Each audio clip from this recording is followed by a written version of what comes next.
tukang ramal. Apa tanda-tandanya?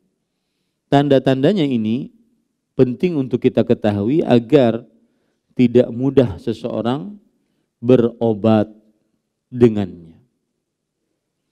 Yang pertama, bertanya tentang nama pasien dan ibunya. Bertanya tentang nama pasien dan ibunya. Saya pernah mendengar penjelasan dari seorang Syekh Adil bin Tahir Al-Muqbil di kota Riyadh, bahwasanya mengapa ditanyakan ibu? Karena ketika seorang berkata, nama saya Joni, ibunya Suminten, misalkan. Nama saya Joni, ibunya Suminten. Ini menunjukkan bahwa dia tidak mempunyai keturunan yang suci. Tidak punya bapak, sehingga dia hanya punya ibu. Dan ini menurunkan, merendahkan derajatnya. Dan itu yang diinginkan oleh iblis, jin, dan syaitan. Sekali lagi saya katakan, yang kita bicarakan ini adalah tukang sihir asli, pakai sad, bukan pakai sin. Asli, yang berhubungan dengan jin, yang mengabdi kepada syaitan.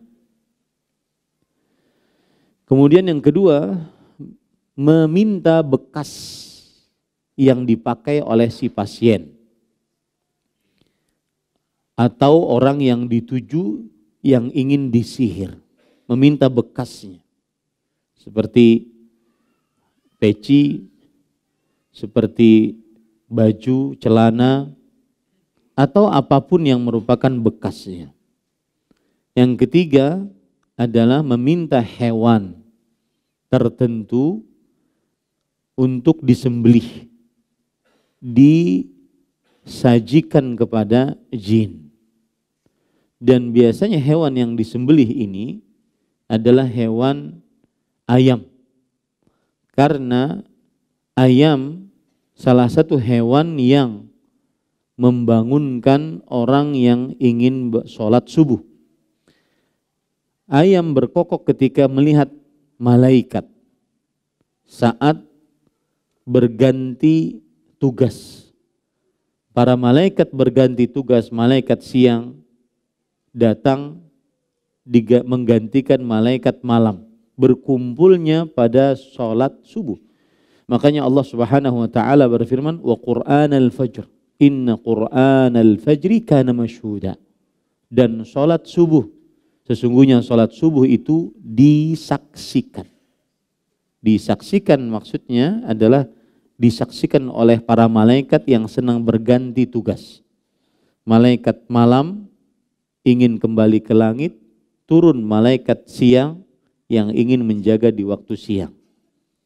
Dan pada waktu itu ayam berkokok melihat para malaikat. Jika disembelih tidak ada kokoknya dan tidak bisa mengerjakan sholat subuh. Itu salah satu tujuannya. Yang keempat adalah menulis tolasim dalam bahasa Arab, yaitu menulis rajah-rajah. Dan rajah-rajah ini ditulis macam-macam penulisannya. Ada yang penulisannya pada kertas, bentuk-bentuknya juga bermacam-macam.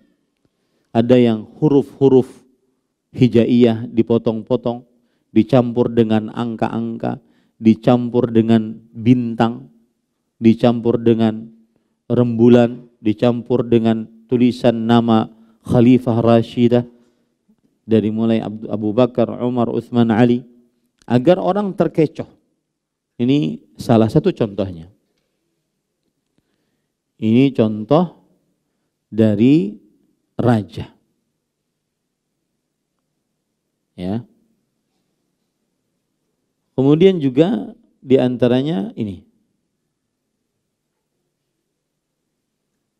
Kalau kita perhatikan, ini ada tulisan Mikail, Israel, Israfil, Jibril, Al-Mulk, kemudian walahu, fulah, fulah, nggak ada artinya. Dan ini nama-nama jin. Ini adalah nama-nama jin. Sa'altuka bismil mu'azzam qadruhu baj ahwaj jal. Aku memohon kepada engkau dengan nama yang agung, kedudukannya baj ahwaj jal. Ini nama-nama jin. Ini bisa ditulis di kain atau di kertas atau kadang-kadang di cincin, ya. Sebagian kaum muslimin yang tidak paham maka menganggap karena tulisannya bahasa Arab maka ini adalah syar'i, padahal tidak syariat. Kalau di Banjarmasin kita sering di tempurung kelapa. Nah, ini biasanya dipakai dan dijual bebas. Dan salah satu fungsinya adalah yaitu untuk menakar beras. Kalau memakai takaran ini maka berasnya kada habis-habis. Baik. Yang kelima adalah memberikan sesuatu kepada pasien untuk dikubur atau memberikan kertas untuk dibakar, dijadikan sebagai kemenyan.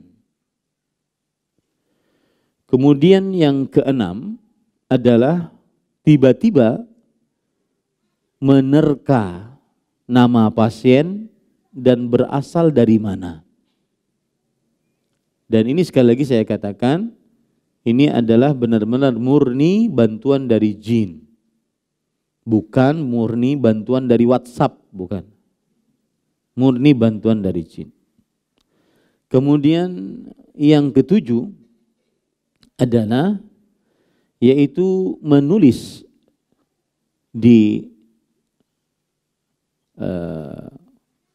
piring ataupun di kertas, kemudian kertasnya atau piringnya dicelupkan air, lalu diminta untuk diminum. Kemudian yang kedelapan, memberikan kepada pasien hijab. Hijab itu artinya penutup. Jadi kalau pian pakai itu, maka bisa-bisa pian berhilang, menghilang, tidak terlihat oleh musuh. Dan ini seperti yang sudah saya ungkapkan tadi, bahwasanya ini semua bantuan dari jin. Yang kesembilan adalah menulis ayat-ayat Al-Quran, tetapi ayat-ayatnya tersebut dipisah-pisah dan dibalik. Ini menulis ayat Al-Quran, tetapi ayatnya tersebut dipisah-pisah dan dibalik. Misalkan tulisan Bismillahirrahmanirrahim. Aturan kan begini, ya.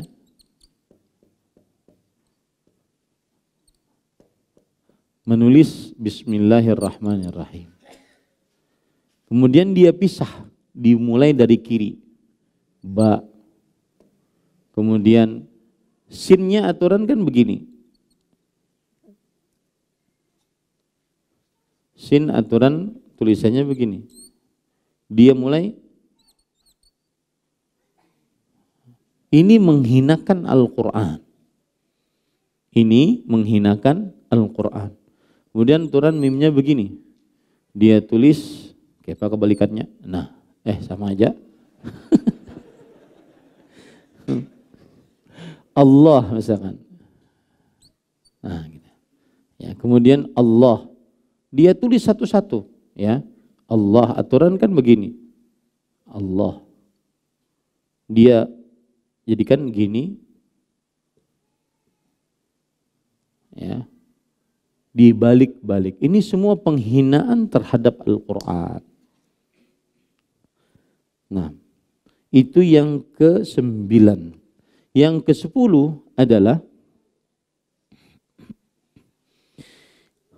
menunggu bintang tertentu agar bisa melepaskan seseorang dari sihir. Menunggu bintang tertentu di langit agar bisa melepaskan seseorang dari sihir. Yang ke-11 adalah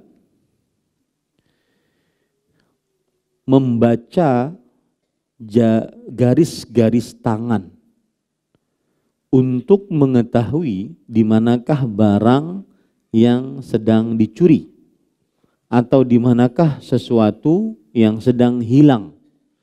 Motor hilang, mobil hilang, bini hilang. Ya. Bisa dibaca melalui telapak tangan. Dan ini apabila dipercayai, maka berarti kekufuran. Kenapa demikian? Hadis riwayat Imam Abu Dawud, man ata kahinan aw arrafan fasaddaqahu bima yaqul faqad kafara bima unzila ala Muhammad. Siapa yang mendatangi dukun, tukang ramal, yang meramal akan yang akan datang atau yang telah lalu, maka sungguh dia telah lalu ia percayai, sungguh ia telah kafir dengan apa yang diturunkan kepada Nabi Muhammad sallallahu alaihi wa alihi wasallam. Kemudian para ikhwan yang dirahmati oleh Allah Subhanahu wa taala, yang ke-12 adalah meminta si pasien untuk menyendiri, tidak bergaul dengan manusia dalam waktu yang tertentu, di sebuah tempat tidak dimasuki matahari. Orang-orang menyebutnya, orang-orang Arab menyebutnya al-hajabah. Al-hajabah artinya tertutup sama sekali, tidak terkena matahari. Dan ini adalah bisa dikatakan kekufuran kalau seandainya dia meninggalkan untuk sholat dan sholat Jumat. Kemudian yang ke-8, yang ke-13, yaitu kadang-kadang meminta kepada pasien untuk tidak menyentuh air sama sekali selama 40 hari, 40 malam. Ini juga membuat seseorang akan sangat bau, dan itu yang diinginkan oleh iblis, syaitan. Kita tidak boleh beristinja, kemudian membuat seseorang akan sangat kotor, dan begitulah jin, iblis menginginkan dari manusia agar menyimpang dari jalan Allah Subhanahu wa taala. Sedangkan orang beriman bersih, wangi, suci, selalu seperti itu. Dan itu yang dicontohkan oleh Rasulullah sallallahu alaihi wasallam. Kemudian yang ke-13, 14 adalah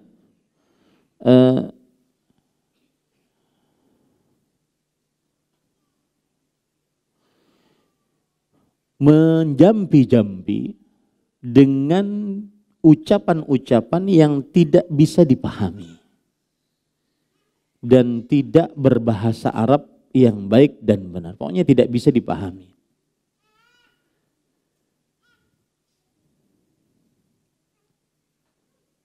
Baik. Itu beberapa tanda dari tanda-tanda tukang sihir. Yang ke-15 yang terakhir, bukan yang paling akhir karena masih banyak sekali tanda-tanda. Makanya para ulama mengatakan sihir itu tidak bisa diberikan pengertian. Pengertian sihir apa? Kenapa? Karena saking banyaknya bentuknya dan macamnya. Tapi kita sebutkan tanda-tandanya ini. Kemudian para ikhwan yang dirahmati oleh Allah Subhanahu wa taala, termasuk dari tanda tukang sihir adalah diperintahkan untuk mengerjakan hal-hal yang menentang syariat Islam, seperti sholat tanpa berwudu dengan sengaja.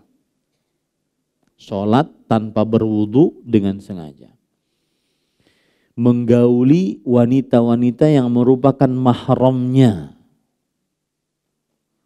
Kemudian bertelanjang bulat di hadapan khalayak ramai.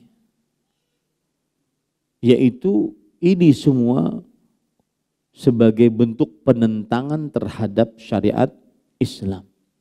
Sebagai bentuk penentangan terhadap syariat Islam. Baik.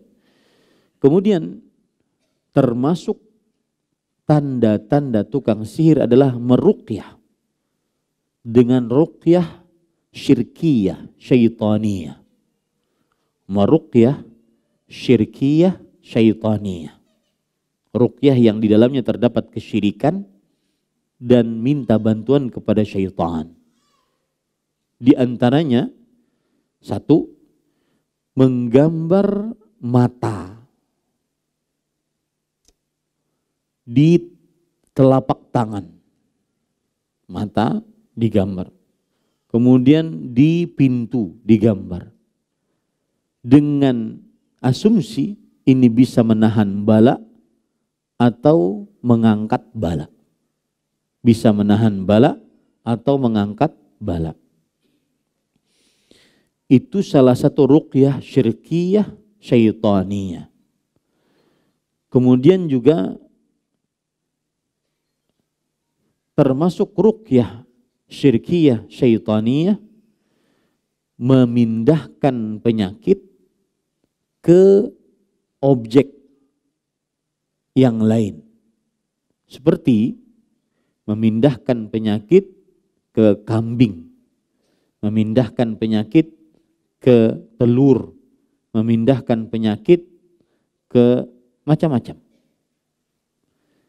Ini semua ruqyah syaitaniyah, syirkiyah.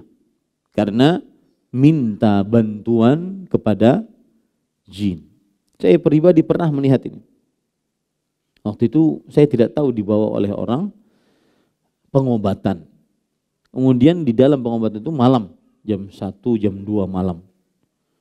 Di tempat yang gelap dipindahkan itu. Pasien yang sakit ini pindahkan ke kambing. Kambing yang asalnya guring jadi kejang-kejang. Dan saya melihat dengan mata kepala saya sendiri.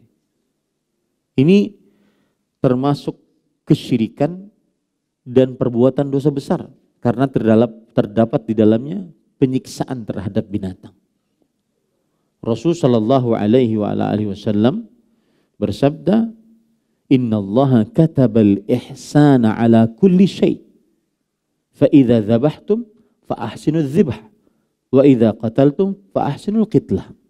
Sesungguhnya Allah telah mewajibkan untuk berbuat ihsan, berbuat kebaikan dalam segala hal.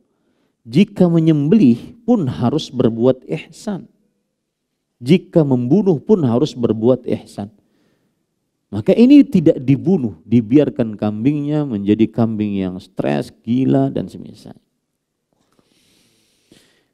Termasuk daripada ruqyah syirkiyah syaitaniyah adalah yaitu menggunakan kerang-kerang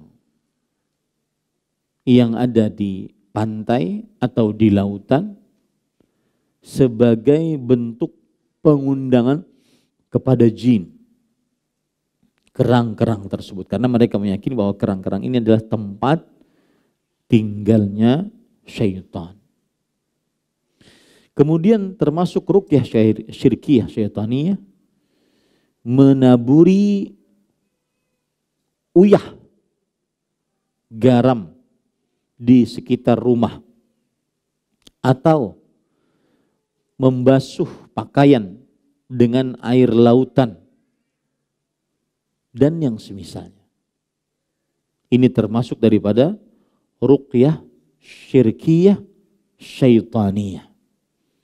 Karena minta bantuan kepada jin agar dijaga rumah tersebut, agar dijaga pakaian tersebut. Baik. Itu beberapa poin tanda-tanda tukang sihir yang kita bisa ambil pada kesempatan kali ini.